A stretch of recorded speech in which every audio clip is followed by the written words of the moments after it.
है, बंद का सबसे ज्यादा असर उत्तर प्रदेश, बिहार और मध्य प्रदेश में देखने को मिल रहा है। इस दौरान कई जगह ट्रेनों को रोका गया है और कई जगह प्रदर्शनकारी सड़क पर उतरकर प्रदर्शन करते हुए नजर आए, जैसा कि आप तस्वीरों में भी देख रहे हैं। वहीं मध्य प्रदेश के 10 जिलों में एहतियात के तौर पर धारा 144 लागू की गई है। आपको बता दें, भारत बंद का असर कल तक यानी कि 7 सितंबर को भी रहेगा। आपको बता दें कि पिछले कुछ दिनों से इस कानून के खिलाफ मध्य प्रदेश के कई जिलों में विरोध प्रदर्शन चल रहे हैं। आपको बता दें कि सुप्रीम कोर्ट ने SC/ST एक्ट में बदलाव करते हुए कहा था कि मामलों में तुरंत गिरफ्तारी न की जाए। कोर्ट ने कहा था कि शिकायत मिलने पर तुरंत मुकदमा भी दर्ज नहीं किया जाए। सुप्रीम कोर्ट ने इस एक्ट के बड़े पैमाने पर गलत इस्तेमाल की बात को मानते हुए कहा था कि इस मामले में सरकारी कर्मचारी अग्रिम जमानत के लिए आवेदन कर सकते हैं। हालांकि बीजेपी सवर्णों की नाराजगी को दूर करने की कोशिशों में जुटी है। बावजूद इसके सरकार के इस कदम का तीखा विरोध देखने को मिल रहा है और हमने तस्वीरें इस वक्त हम आपको लगातार दिखा रहे हैं कि किस तरीके से बंद का असर देखने को मिला है, खासतौर पर बिहार में, उत्तर प्रदेश के कुछ जिलों में और मध्य प्रदेश में इसका असर देखने को मिला है। उत्तर प्रदेश, बिहार, मध्य प्रदेश, राजस्थान, पंजाब और महाराष्ट्र की तस्वीरें हम आपको दिखा रहे हैं। और अब आपको दिखाते हैं MP के शहडोल की तस्वीरें। तो आप देख रहे हैं इस वक्त देश के अलग अलग राज्यों की तस्वीरें कि किस तरीके से यहां पर बंद का असर देखने को मिला है। बंद का आह्वान किया गया था सवर्णों की तरफ से और कहा गया था कि जिस तरीके से सरकार अध्यादेश लेकर आई है सुप्रीम कोर्ट के फैसले के खिलाफ, वो ठीक नहीं है और इसीलिए आज सवर्णों ने इस बंद का आह्वान भी किया था। और देश भर में किस तरीके से तस्वीर देखने को मिल रही है वो आप देख पा रहे हैं। कई जगह स्कूल कॉलेज बंद रहे, कई जगह प्रदर्शन किया गया, ट्रेनें रोकी गई, यातायात रोका गया। जैसा कि आपको याद होगा कि 2 अप्रैल को भी ऐसा ही हुआ था, जब सुप्रीम कोर्ट ने एक बार डिसीजन दिया था, उसके बाद कुछ ऐसी तस्वीरें सामने आई थी। ये तस्वीरें जो आप स्क्रीन पर देख रहे हैं, ये बिहार की हैं। SC/ST एक्ट के विरोध में सवर्णों के भारत बंद का असर पूरे बिहार में दिखाई दे रहा है। सवर्ण संगठन जगह जगह सुबह से ही सड़क पर उतर आए और केंद्र सरकार के खिलाफ जमकर नारेबाजी की। पटना में सवर्ण सेना ने रेलवे ट्रैक पर प्रदर्शन किया। इस वजह से कई ट्रेनें लेट हो गईं, जिस वजह से हजारों यात्रियों को परेशानियों का सामना करना पड़ा। और आप जहानाबाद, बेगूसराय और आरा की तस्वीरें भी देख रहे हैं इस वक्त। तो 3 तस्वीरें इस वक्त हम आपको दिखा रहे हैं मध्य प्रदेश की, जहां पर भोपाल, ग्वालियर और शिवपुरी की तस्वीरें आप देख पा रहे हैं। यहां पर देखिए सड़कें सुनसान पड़ी हुई हैं और ये सुनसान सड़कें बता रही हैं कि जो आह्वान किया गया था भारत बंद का, उसका मध्य प्रदेश में एक ठीक ठाक असर देखने को मिला है। इस दौरान पुलिस मुस्तैद रही। और ये यूपी की 3 तस्वीरें इस वक्त आप देख पा रहे हैं। लखनऊ, वाराणसी और आगरा की ये तस्वीरें हैं जहां पर प्रदर्शन किया गया। इस दौरान कई जगह मार्च भी निकाला गया और जो सवर्ण संगठन है वो प्रदर्शन करने सड़कों पर भी उतर आए। इस दौरान पुलिस के साथ, लोगों के साथ उनकी झड़पों की तस्वीरें भी सामने आई हैं। सुप्रीम कोर्ट के आदेश के खिलाफ केंद्र की मोदी सरकार के SC/ST एक्ट में किए गए संशोधन के विरोध में को लेकर आज जगह जगह विरोध प्रदर्शन किए जा रहे हैं।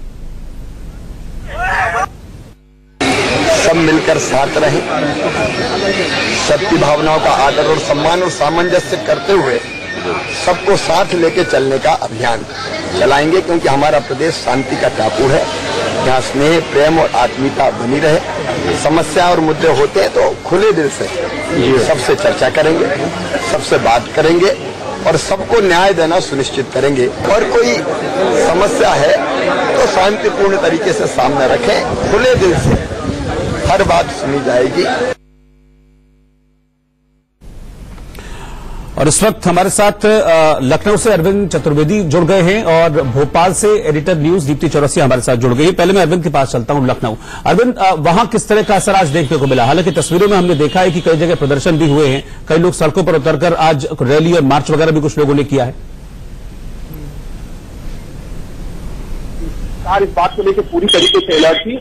11 जिलों में, उत्तर प्रदेश के 11 जिलों में हाई अलर्ट घोषित किया गया है। बहुत सारे ऐसे जिलों की तस्वीरें हमने देखी सुबह से, चाहे चंदौली हो, चाहे बनारस हो, चाहे लखनऊ हो, चाहे आगरा हो।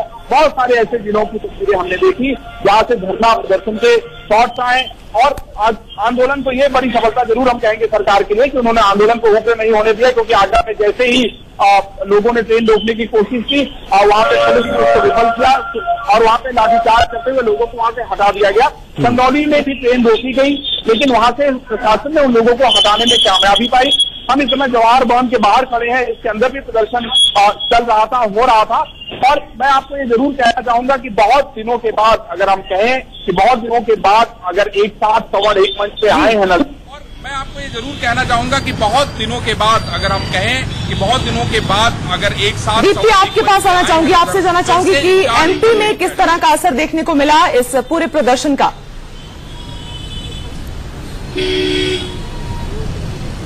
देखिए, मध्य प्रदेश में जो है एक दो जगह लाठीचार्ज की घटनाएं हुई, शहडोल में हुई, मुरैना में हुई, और बाकी पूरे मध्य प्रदेश में बंद असर कारक रहा। और इस बीच में आपको बता दूं कि सबसे बड़ी बात ये रही कि मुख्यमंत्री शिवराज सिंह चौहान ने कहीं ना कहीं इस बात की सफाई दी है, इस एक्ट को लेकर सफाई दी है।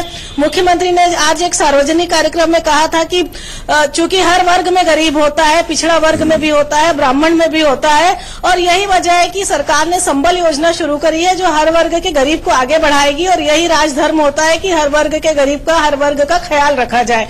तो निश्चित ही बंद असरकारक रहा, चुनावी साल है, निश्चित ही कहीं न कहीं ये बीजेपी के लिए सिरदर्द और चुनौती साबित हो सकता है। और इस बीच मुख्यमंत्री शिवराज सिंह चौहान का ये बयान ये बताता है कि कहीं न कहीं बीजेपी बैकफुट पर आ रही है, या मध्य प्रदेश सरकार ये जताने की कोशिश कर रही है कि उसको हर वर्ग का ख्याल है। इसी वजह से गरीबों के लिए सरकार पहले ही योजनाएं शुरू कर चुकी है। जी, अरविंद, दीप्ति, आपका इस खबर पर जानकारी देने के लिए बहुत बहुत शुक्रिया। अब रुख करेंगे अगली खबर का। भारत बंद के दौरान ही आज बिहार के मुजफ्फरपुर में सांसद पप्पू यादव पर हमला हुआ है।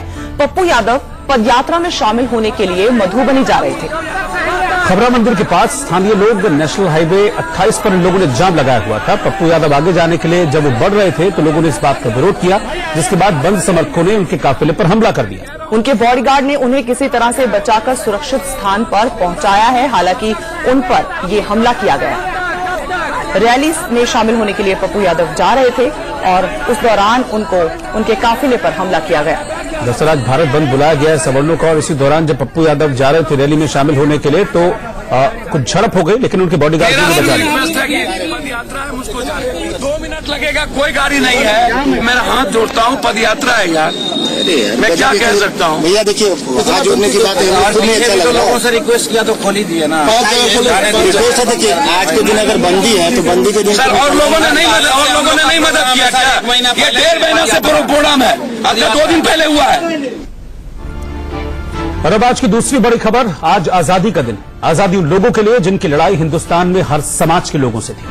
आज उनकी ऐतिहासिक जीत हुई है। सुप्रीम कोर्ट ने अहम फैसला सुनाते हुए कहा है कि समलैंगिकता अब अपराध नहीं है। आपसी सहमति से समलैंगिक यौन संबंध बनाए जाने को अपराध की श्रेणी में रखने वाली धारा 377 की वैधता को सुप्रीम कोर्ट में चुनौती दी गई थी, जिसके बाद इस याचिका पर सुप्रीम कोर्ट ने फैसला सुनाया है। 5 जजों की संविधान पीठ ने ये फैसला सुनाया है, जिसके मुताबिक अब 2 बालिग अगर आपसी सहमति से संबंध बनाते हैं तो वो अपराध की श्रेणी में नहीं होगा। सुप्रीम कोर्ट के आदेश की 10 बड़ी बातें जो है वो आपको बता रहे हैं। नैतिकता की आड़ में किसी का अधिकार नहीं छीन सकते, अधिकार नहीं छीना जा सकता। संवैधानिक नैतिकता के ऊपर सामाजिक नैतिकता नहीं है। सामाजिक नैतिकता से मौलिक अधिकार को खत्म नहीं किया जा सकता। और आशीष सिन्हा हमारे संवाददाता इस खबर पर हमारे साथ जुड़ गए हैं। सीधे हम आशीष के पास चलेंगे। आशीष, काफी उतार चढ़ावों से भरा ये पूरा डिसीजन रहा है। पहले हाईकोर्ट ने ओके किया तो सुप्रीम कोर्ट ने इस पर रोक लगा दी थी, लेकिन अब 5 जजों की बेंच ने आज क्लियर कर दिया है कि अगर 2 बालिग आपसी सहमति से संबंध बनाते हैं तो वो अपराध की श्रेणी से बाहर है। अब समलैंगिकों के लिए आज बड़ा दिन है। जाहिर तौर पर एक बड़ा फैसला, और आज की तारीख और 12:25 जब सुप्रीम कोर्ट के 5 संविधान पीठ के जजेस ने साइन किया था इस फैसले पर, वो इतिहास में अमर हो जाएगा। आज अधिकार मिला है, एक ऐसे वर्ग को अधिकार मिला है। कोर्ट ने भी अपने फैसले में कहा है जिसे हमेशा 2ym दर्जे का माना जाता है। कोर्ट ने, जस्टिस इंदु मल्होत्रा ने अपने फैसले में कहा कि बहुसंख्यक समाज को इन लोगों से माफी मांगनी चाहिए जो इतने सालों तक इनका उत्पीड़न किया गया। सुप्रीम कोर्ट ने अपने फैसले में कहा कि ये मौलिक अधिकार का हनन है। अब कोर्ट के फैसले के बाद यह तय हो गया है कि अगर 2 वयस्क आपसी रजामंदी से संबंध बनाते हैं तो अपराध नहीं है। कोर्ट ने इतना तक कह दिया कि इसे अप्राकृतिक संबंध भी नहीं कहा जाएगा। अगर 2 व्यक्ति आपस में संबंध बनाते हैं तो उसे आपसी संबंध बनाते हो तो उसे अप्राकृतिक संबंध भी नहीं कहा जाएगा। लेकिन 377 जो है वो एग्जिस्ट करेगी। अगर आप बिना किसी के सहमति के बनाते हो, बच्चे से बनाते हो अप्राकृतिक संबंध, तो फिलहाल वो सजा का प्रावधान रहेगा। और सबसे अहम बात रोहित, कोर्ट ने अपने फैसले में यह भी कहा है कि अभी तक जिन मामलों में ट्रायल चल रहा है उन सभी में सुप्रीम कोर्ट के फैसले के आधार पर उन्हें राहत मिल जाएगी। ठीक है आशीष, आप बने रहिएगा हमारे साथ, आगे भी आपसे जुड़ेंगे। और इंडिया पोर्टल में अब बात नक्सल समर्थक बुद्धिजीवियों की गिरफ्तारी पर मचे बवाल की। आज सुप्रीम कोर्ट ने इस मामले में महाराष्ट्र सरकार को फटकार लगाई है। कोर्ट ने कहा कि महाराष्ट्र सरकार अपनी पुलिस को हद में रखे। सुप्रीम कोर्ट ने पुणे पुलिस के बयान पर नाराजगी जाहिर की।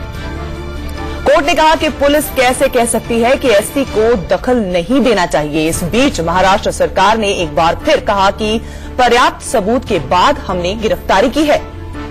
फिलहाल मामले की अगली सुनवाई 12 सितंबर को होगी। अगली सुनवाई तक सभी आरोपी नजरबंद रहेंगे।